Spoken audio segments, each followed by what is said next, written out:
One new message from Kevin LR89. Sub a brief explanation. Body Jeff. You are likely baffled and upset by what you have just experienced, but all will become clear, I hope, by the end of this correspondence. First and foremost, I'd like to once again offer condolence on the passing of your wife. This statement may prove to sound counterintuitive after you have read the reminder of this letter, but I truly do empathize and sympathize with you in your loss. That does not negate the other emotions I hold for you in the least. The jealousy, rage, pity, and despair. I feel all swirled into the whirlwind of confusion even after so many months of analyzing and praying over a loss of our mutual friend. It's a good thing that some people still take the time to check the spam folders of their email accounts. Jeff Bauman always checked his and usually found something interesting that he would have otherwise missed. Today it was a message from a mutual friend of his and his late life Aaron, a man named Kevin. Kevin something. Truth be told, Kevin was much closer to Aaron than he had been to Jeff, and that was fine. But the two sometimes used to email each other interesting news stories and games and sometimes videos. This peculiar message appeared to have been sent several times in the past week or so. Jeff simply thought that this message contained some specifically funny video or amusing game, and Kevin wanted to make sure that it got through. It was a bit strange to get a message from Kevin out of the blue like this. They haven't really spoken much since the funeral. Honestly, Jeff had always wondered if his wife had a little bit of a crush on Kevin. Jeff never worried about her too much. At 27 and 24-year-old when she died, he and Aaron had been married for a few years. And if she had a little crush on a guy, and it didn't make him feel too jealousy or threatened. The subject of the email, "Hey man, check this out," was vaguer enough that Jeff had no idea what is in it. Only nothing that it had several attachments. The email read that the attachments contained a few cracked Steam games and a bootleg copy of the new Avengers movie that wasn't coming out for another week or so. The cracked games included titles from the Counter-Strike, the Dead Island series, as well as the two standalones, Ghost Simulator and HuniePop. Not being much of a PC gamer, Jeff only vaguely familiar with the Ghost Simulator and HuniePop, and thought of them as simply novelty games, but free is free. So he downloaded it instead and installed all the games. Ghost Simulator was pretty self-explanatory, but all he really knew about HuniePop was that it was some kind of a age dating sim. Whatever that it was. He knew that it was something to do with naked anime chicks, and that was enough to pipe his curiosity. So after a quick glance into the life of the adventurous goat, he started up the game with the naked chicks, intending to play for a bit before watching the unreleased Avengers sequel, Forbidden Fruit, as they say. HuniePop started with a jaunty tune with an image of a harem's worth of beauty, Western-looking anime girls. A promising start, although he and Aaron had checked out a few hentai videos early in their marriage. One drunken night, well, truth be told, only Jeff had been drunk. Aaron had mostly giggled and made fun of the insane plots of the lugubriously proportionized woman. Jeff played along, too embarrassed to admit that he thought the flick was actually pretty hot. This was the type of games would likely have hidden from his wife if she was still around, or tried to at least. Jeff played through the first tutorial round, and it became apparent that main gameplay was going to be based on puzzling matching along with the lines of Candy Crush and Bejeweled, aside with the columns in Dr. Mario, and the obligatory tender's binge in his childhood. Jeff had never really played many title matching puzzlers, and didn't know whether he liked them or not. As he continued to play, though, the dates in HuniePop became apparent that he did in fact like this style of a game. So much that although he intended to only play for an hour or so, until 10 at the latest. Even watching the Pirate Avengers film, he wound up staying around in the world of HuniePop until just past midnight without realizing how much time had passed. From Kevin LR89, sub a brief explanation. Body, continue. I need not remind you of the relationship that the three of us had. I think you and I know about the other than we ever let on, and Aaron was. As a common denominator in an equation, if a man doesn't have his pride, his sense of self-worth, if he lies in the bed at night,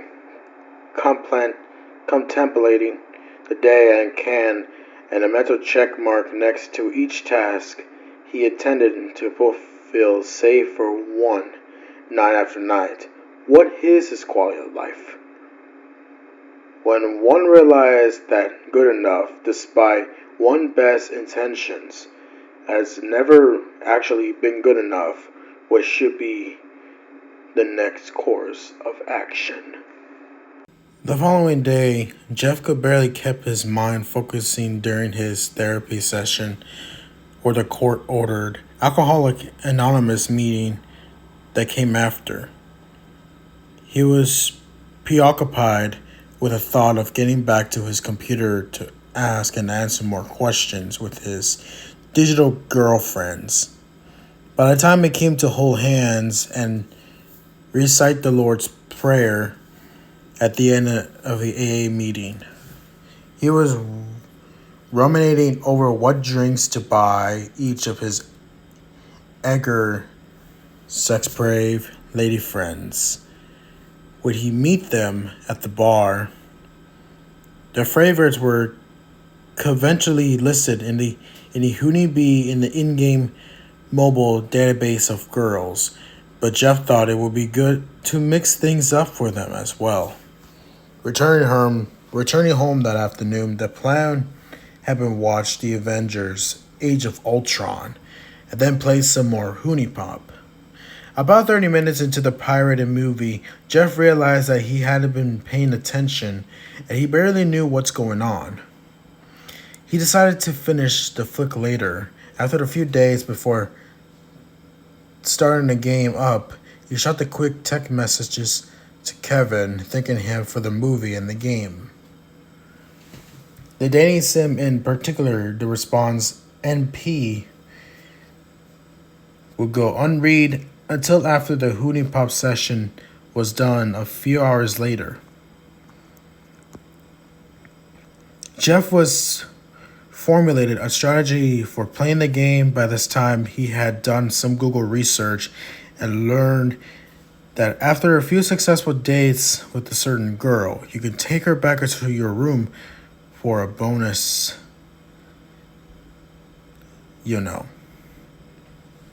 That the point was, in fact, to bet if each of the available girl as the difficulty of the rounds increased. His master plan was to play until every available girl was at the stage where one more good day round had results in a, you know what I mean, and then go through each of the girls one by one. One in-game night at a time, he had decided to go after the Japanese girl, Akio, first. then tried to the blue-haired girl named Nikki. From Kevin LR89, sub a brief explanation. Body continued. It may seem odd to you to be spoken about pride from the man who was your late wife's promoter in the final year of her life. I imagine this information comes to you as only as a minor shock. I'd be surprised if you didn't at least suspect that Aaron was not being entirely faithful to you. But I bet on some level you were certain. Young married couple rarely last these days. All things considered, you're fairly lucky as far as couples go. I'm clean, discreet. At heart, I'm a good guy. And despite the fact that we haven't known each other a very long time, I think you're probably not too bad either. Otherwise, Erin wouldn't felt it necessary to keep you in her life. But it could have just been guilt. I wonder at this point if you were even put any of the pieces together. I'm sure you remember the date as far as the game is concerned. The name of the month doesn't matter. But it was a Thursday, the 9th. Did that mean anything to you? For the past year, your wife and I have been in what would call a wonderful, albeit abominable relationship. It may have started out as a thing, but it evolved into so much more. And the fact that she haven't known you for so long, and really had only other date you had her, in a kind of a blissful ignorance. I brought her to the state of blissful awareness. She seems to think that the life is unfulfilled promises from the man who drinks and plays video games every day was what marriage is all about. I didn't steal your love away. You pushed her out and you took her for granted. Whether she ended up leaving you or not, her waiving faith is inevitable. I could go on about how your faults and my strength, but it really doesn't matter, especially now. Nothing can bring your wife back. I know that you're suffering in this. How could you not? But that isn't enough. I'm not talking about justice or revenge or anything that dramatic. I'm talking about even up a little bit. The night that she lost her life, the night that you were driving back from some dipshit party with a BAC of 21, a night of a mutual regret for all involved. Do you remember that I do volunteer work sometimes? That my main job is driving ambulance and emergency response vehicle? I know that I was one of the first responders on that scene. Not that it made any differences. Part of the game involves talking with each of the player's potential mates, asking and answering questions to earn Hunie, one of the game's forms of currency, the other being called Mooney. The questions the player may ask range of innings. What's your favorite color? To the keystone of every successful relationships. What cup sizes are you rocking? Remembering the answers each girls give to these questions helps the player earn more Hunie. Players are also periodically asked questions by the girl, requiring them to recall the information given in an earlier conversation, or just look up the answers online, or wishing to hear his or her response to a hypothetical or personal questions. Things like, what would you do if you find someone's wallet on the street? And how many girls are you seeing right now? Sometimes Jeff found his questions to be fun, other times annoying, and sometimes just bizarre. From time to time, the game seems to glitch on certain questions to ask or answer. The words would display on a screen, but there were no voiceover. This typically happened on what Jeff felt like were the stranger questions. At one point, the game's Indian girl Bali asked, Do you ever dream about it? With no clarifications on other. The cheerleader Tiffany posed a query, how much do you remember the next day? These odd inquiries were not common, but still confusing and a bit off-putting. They seemed to pop up at random. Jeff was interested to see if correctly answering these is some kind of a subplot of an alternative gameplay mode that only a few people know of. He didn't read anything about the other players encountering weird questions or glitches, but he knew that there were some hidden characters and Easter eggs in the game. It seems that no one had figured this out yet. He couldn't tell he was playing through these segments correctly. He seemed to earn no hoonie from any of the answers he gave or questions he posed. Eventually, he just began answering them randomly and moving to the next. Not being very adept at the title matching puzzle games, and sometimes it took a while for him to achieve a successful date, and he preferred to stick to the one girl at a time, attempting to win a date round with her before going into the win another date with one of the other girls. He often found himself forgetting to use the power-ups he had earned. This made a slow go of things, but Jeff was glad to stretch out of a gameplay for a bit longer. At a certain point in the gameplay, the unknown new girl would show up in the selection menu, usually in the evening or nighttime. Her picture was always grayed out, but she was not listed as being asleep. Jeff thought that this must be one of the unlockable characters in the game, and that he need to do some kind of an action at a certain time or place to get where he could finally meet her.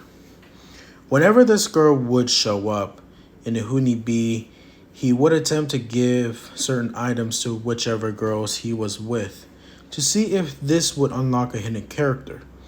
This never worked, and after he went to visit another girl or went on a date, the mysterious woman would be gone again. In some early research Jeffrey did in a game, he read something about the unlockable girls being a cat girl or some kind of alien women. He stopped reading so as not to ruin the surprise of finding them or discovering the other secrets. The unknown icon didn't look like it had whiskers or cat ears from what he could tell, so he decided it must be the extraterrestrial or some other girl that he hadn't read about. The more dates round you win, the more heart are displayed on each woman's profile. After the few days of playing, Jeff had gotten all the girls up to the round 3 hearts out of a possible 5. Though when a girl has 4 hearts, it is possible to take her to bed after the date at night.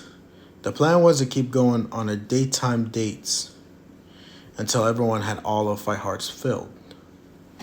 Playing in this manner made the experience last much longer. In the meantime, Jeff Bauman has started in an additional save file on the game to attempting meeting the girls in a different color order to see if it results in any changes in the gameplay. There were no major differences of the note, but this also served to extend the time he spent playing. In both save files, he encountered a few of the uncharacteristic questions, some the same and a few different. What he came across one expedition from Audrey, the mega bitch character, that read, "What's the best part?"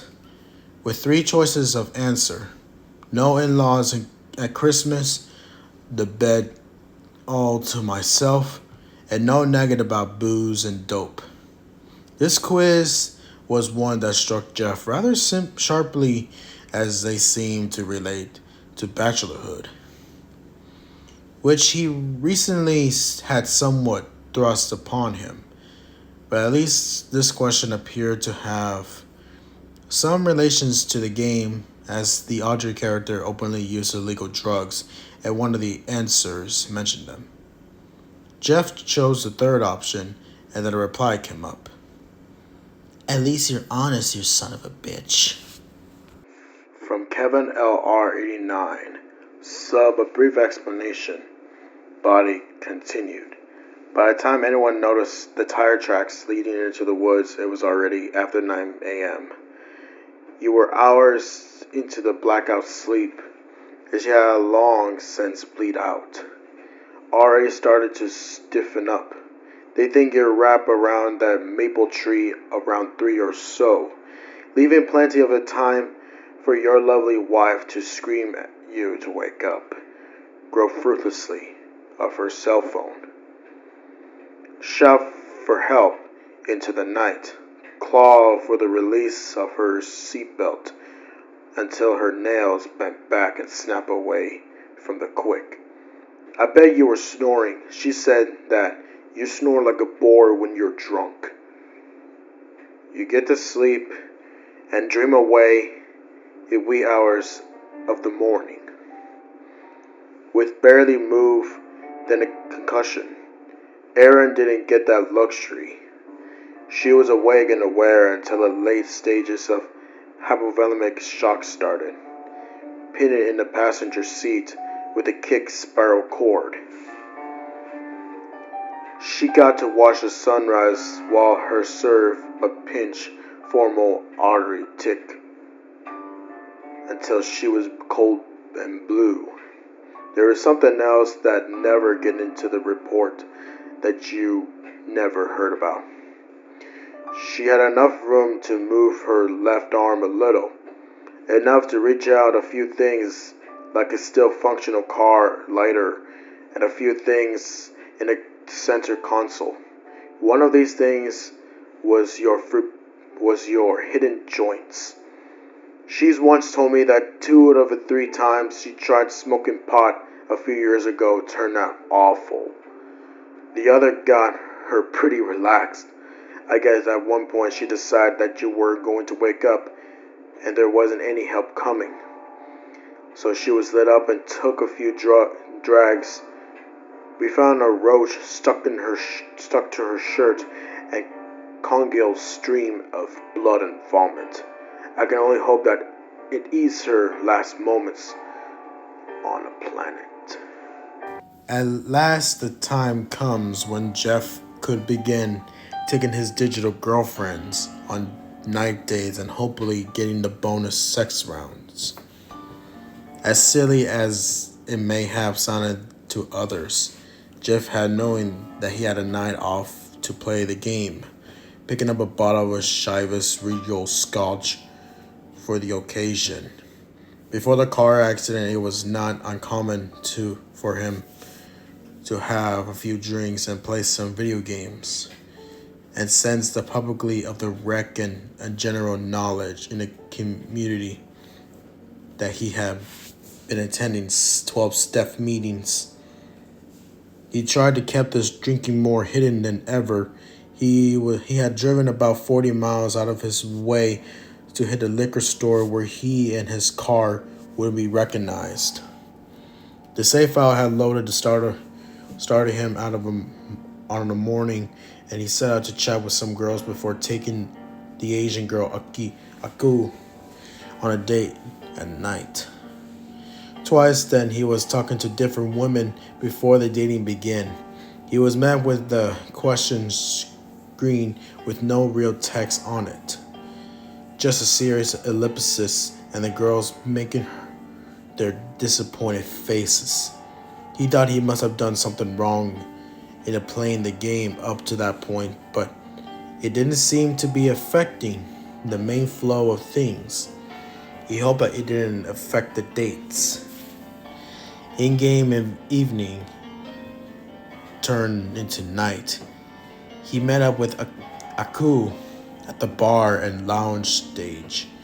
He used Mooney he had occurred to buy his date a few drinks, starting off with some sake, her favorite, and later some wine. As he dragged and dropped the static booze icons over his potential lover's face and prompted me such realistic replies as, "That was a pussy drink. Hit me with something stronger." Jeff poured himself a net scrouch and gulp of the smooth amber depressant. After a bit of a smooching, Jeff asked the Japanese college professor out on a date. The puzzle round at the Vinny's restaurant went very well, and Jeff got the required score to win using the 17 of his 20 allotted moves, resulting in Aku making offer to come over tonight for our private lessons. Jeff would not have refused the offer even if he had begun to give it a chance to.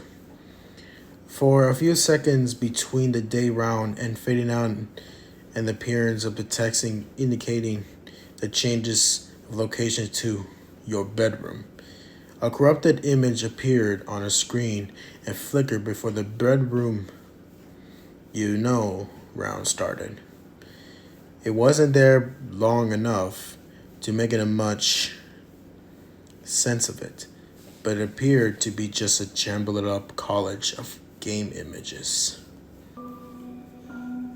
Along at last was time for Jeff Bauman to be stripped out of his digital virginity.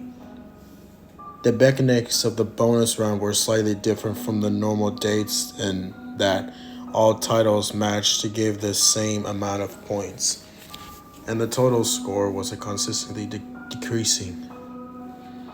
This made for the race against the clock field a mad dash to match as many titles as quickly as one could to achieve the required score. Jeff playing with a mouse was a bit hammered by having to click and drag the titles where he wanted to place them, where the touchscreen would have been an obstacle to speed no matter. He was determined to max out the pleasure meter and win the bonus round. Jeff hadn't realized that he was scamming the title grid, trying to plan 2 or 3 moves ahead. He had begun to sweat and was biting his top lip and increasing ferociously. When he ceased the halfway mark on the pleasure meter, he barely even noticed that the bra his inanimate, computerized lover was wearing disintrigued, and her shiny high-definition breasts were on full display. His title matching become more frantic as Akio's moans increased infrequently. Before he could feel the pleasure meter bring to the climax and the oversexed professor, his monitors start flicking and glitching. Before he registered what was going to happen, the screen had gone black. For Kevin LR89, sub a brief explanation. Body continued. Not sure if you knew about this, but it also looked like she used the car lighter to try to ignite some papers and the owner's manual. We found a few burned-up napkins and the owner's booklet with the side corners a few feet from the wreck. Yes, she was trying to start the fire to rise some smoke to signal anyone in the vicinity. It didn't work. She must have realized that starting a fire could have burned the 3 of you alive. You probably would have slept through it, but she was still awake at that point. Can you imagine the desperation, the loss of hope that would make a person consider that? I try not to think about that much. Blinking his dried eyes, Jeff unclenched his jaw and leaned back from the blank monitor as if formerly. He poured another tall scotch into his tumbler and swallowed it in a single opening of his throat. Taking no time to enjoy the taste of the pricey booze, He hissed the burnout through his teeth. He assassinated the situation. Before he was able to start clicking around to test the computer, the game returned to the screen. The date appeared in the white text as usual. The followed by the image was the familiar but also unique. What Jeff saw was a new girl, the one that he had encountered or seen pictures of before. She was standing in a park at night, looking downtrodden. She was built differently than any of the other girls in the game. She looked overweight, dumpy even, wearing jeans and a black shirt with a Judas Priest logo. This detail is what struck Jeff. Plain black Judas Priest shirt, pretty much identical to one that his wife owned. It was at this point that he glanced down to the lower left corner of the screen and saw the icon of the unknown girl that he had noticed grayed out while he had been playing. She's now in color and a name, Aaron. Shocking on the word gets a lot of use in a daily conversation, but it's the most appropriate word for Jeff's reaction to seeing the Japanese animation interpretation of his dead spores in an adult puzzle dating simulator. He couldn't find his breath for several seconds, and there was an icy sensation of pains and needles blooming steadily from just another his sternum.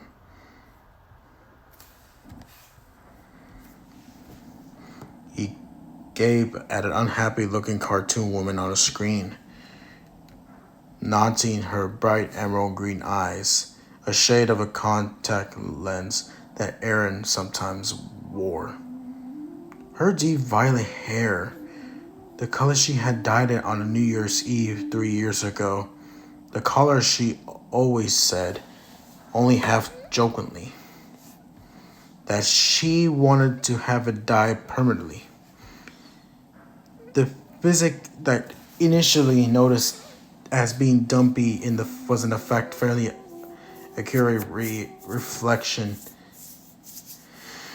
of the way Aaron had looked for the last few years of her life. Following a series of surgeries, she put on a, quote, bit of a weight and was never able to lose much of it. He was gazing at, all things considered, as a counterfeit of respectation of her as he could possibly expect. But why? After finally recognizing for some reason, Jeffrey had another drink, this time foregoing the glass in favor to slowly kissing the glass rim of the bottle. The cold sensation in his insides began to vibrate a little. Then he started looking at the rest of the game screen. He made note that at the normal game menus were list, but not all functional. Many of the buttons did nothing when clicked. The heart monitors was empty, as a hunger in the intoxication meters. He was able to check Aaron's profile, and this buried any doubts he could have hoped to have about coincidence or the like. All the information was on the screen: her name, her married name, his name was there, her late winter birthday, job at the gift shop, short stature, even the size of her bra was dead on. He couldn't scroll through the rest of the HuniePop in-game app. He had no need to. Everything he had already seen was enough to send his head spinning. Again, he saw that none of the hearts were filled, and yet one of the only options he'd seen was to be able to click was the ask on date. One which stated that it would be the date night instead of a first date. The only other thing to do seems to be to talk with her, even though it was listed with that no Hoonie points would have awarded for doing so. Against his better judgments, he clicked the light blue button to engage her in HuniePop version of conversation. From Kevin LR89, sub a brief explanation. Body continued. And yes, I did say the three of you. This was not a typo. While you spent the past few months in a haze of booze and pot, Aaron told me that you have become, as what they say, comfortably numb. Everywhere. Maybe you didn't find her sexy since she gained weight. Maybe you just lost her libido. But she hadn't lost hers. You may have noticed, but she told me that she has been waking up in the night and getting sick. And she was weeks late. She gets to no doubt know who her father would have been. The plan was to tell you together, the two of us and you. It seemed obvious to me, but I guess you guys couldn't see that things were through. Although, she told me about the problems in bed. She also once mentioned you still had a fondness for more anime girls. I had a feeling that you would eventually get around to playing HuniePop. I don't know shit about programming, but my little brother does. I'm a fair artist. I just wanted to tell you to show you what I saw and experienced these past few months in a way that might actually make an impact on your slowly pickling brain. In a way you might have right no right to everything. And now you do. Maybe now I can get some closure. As for you, you're on your own. I imagine you have more questions, but honestly, I don't care now. I sympathize with you and for your loss, but I also never want to see or hear from you ever again. I hope we can at least grant each other's that. With sympathize. Kevin Randall. A message popped up in the text window to read, "How long has it been?" with three choices of answer in the usual fashion. One was 6 months or so, the next almost a year, and finally over the year. Swinging another few fingers worth of scotch, he clicked the second option. Immediately after another question appeared.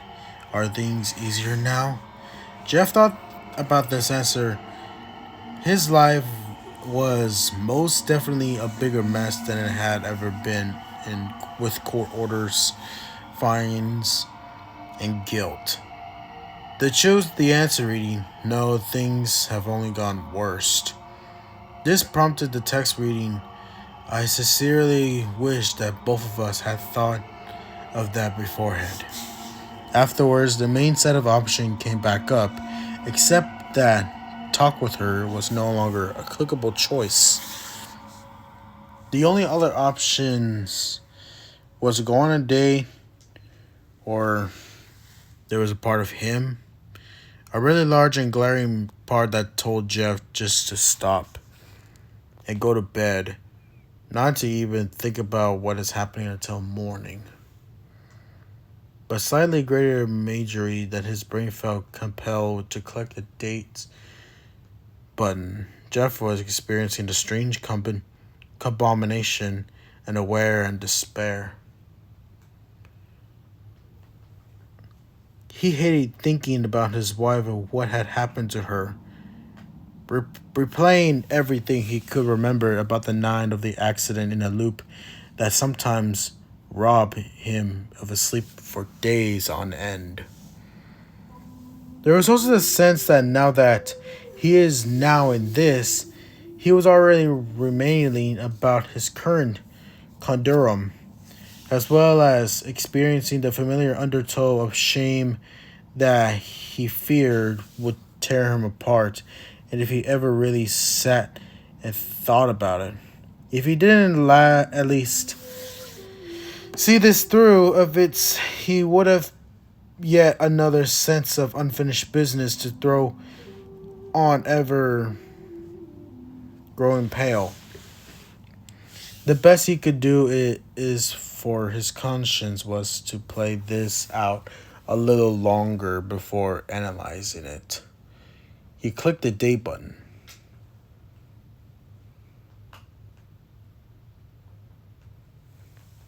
The images on screen disabled and it faded back as usual. The standard faded in announcing that the setting was changed back to the bedroom.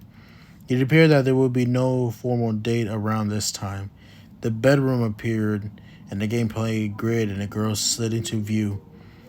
Erin was standing on the screen, looking sad or disappointed, like she was in a previous screen.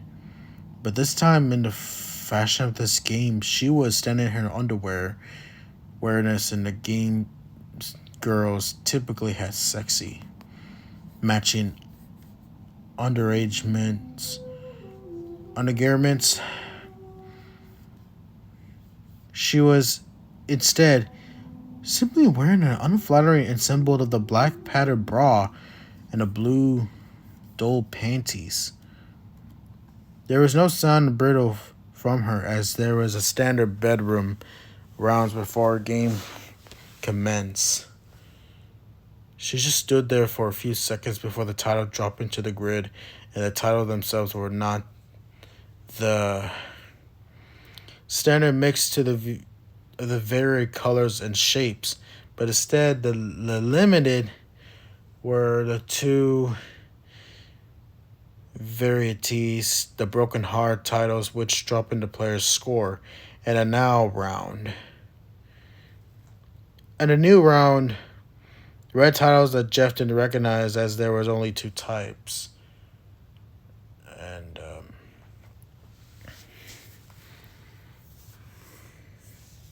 it was inevitable that there will occur several three-title matches without any player input. In fact, Jeff found that he tried to click in the puzzle grid, nothing happened. The titles just kept matching, disappearing, being replaced from the top. Despite this, there was no score accumulating. The counter under the grid simply read the static 0/0 the entire time, as there was really nothing to do. Jeff just watched the titles match and drop, trying to figure out what the red tiles red title tokens were. They were consistently in motion, and so it was hard to get a good look. But they appeared to Jeff to look like smudged crimson eyeball or little red toned smorgasm image. The more he studied them, the more that they looked to him like the letter. Shifting his gaze back to the right side of the screen, he saw the half-naked girl, his wife, staring back at him, never blinking or speaking anything like a girls always do in the puzzle rounds. After almost a minute of watching the titles fall and matches themselves, Aaron's image began to change. It flicked a few times, and then it replaced by the distorted version of itself. The new Aaron remained static, her skin now pale and tinted blue. There were dark circles forming under the increasingly glazed over eyes. A small bruise appeared in the corner of her mouth. The titles could continue to fall as this new pale woman stared out from a monitor. Jeff, startled, barely comprehending what he was seeing. His head had moved from the computer mouse and was impotently covering his slightly open mouth. Almost before he could register what he was seeing, the image of his wife began to change again. The skin took on a more pallid hue and become molted and with bruises and a spiderweb of veins. Sculptures of purple and gray and sinking green cover her body. Dark streaks soon showed across the forehead. From the nose of the girl, inky coated blood. 2 deep gashes were visible, one on her leg and another on her forearm, oozing revolts of gore. The sights of her almost more than Jeff could take. He didn't even been awake when the ambulance and the police had shown up at the scene of a car accident that had taken Aaron's life. He wasn't aware that she had lain there dead for several hours when he was passed out. The thought of something that he tried to push from his brain every day was now, it was here staring at him with the glassy eyes. He closed his eyes tightly and a tear ran down from between the lids down the crease of his nostrils. When he opened his watery eyes again, the titles stopped dropping and the sounds of Kjorn whinnying for the day round playing. The word success appeared over the grid as usual, but there was no closing dialogues from this minimal research on the game. He knew that following the bedroom round, a graphic lead picture of what meant to appear on screen. What Jeff saw was the screen faded back in, made his insides sink, and brought a new wave of choking, dry sobs. The image that would materialize was not an anime-style drawing of a naked woman. Instead of a dark, corrupted picture of a woman lying face up in a patch of a dead grass. Dark streaks running from her nose and gash on her forehead. Gray veins could be seen and creeping up her neck, and her eyes were darkly bruised. This must have been a photograph taken from the scene of a car wreck. This was Erin before she was taken at a monger mere hours after her life had ceased. Jeff buried his face in his hands and coughed out low moaning sobs. HuniePop closed itself and standard desktop returned. There was a new notification from the email app in the tray. One new message from Kevin LR89. Sub a brief explanation. Body, Jeff. You are likely baffled and upset about what you had just experienced, but all will become clear, I hope, by the end of this.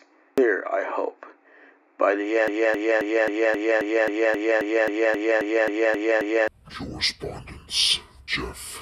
Not so sure about that. But don't worry, Jeff. There's plenty of girls out there who wouldn't be in the Jeff business. After all, you're a real upstanding gent. Upstanding gent. Upstanding gent. Upstanding gent. Upstanding gent. Upstanding gent. Upstanding gent.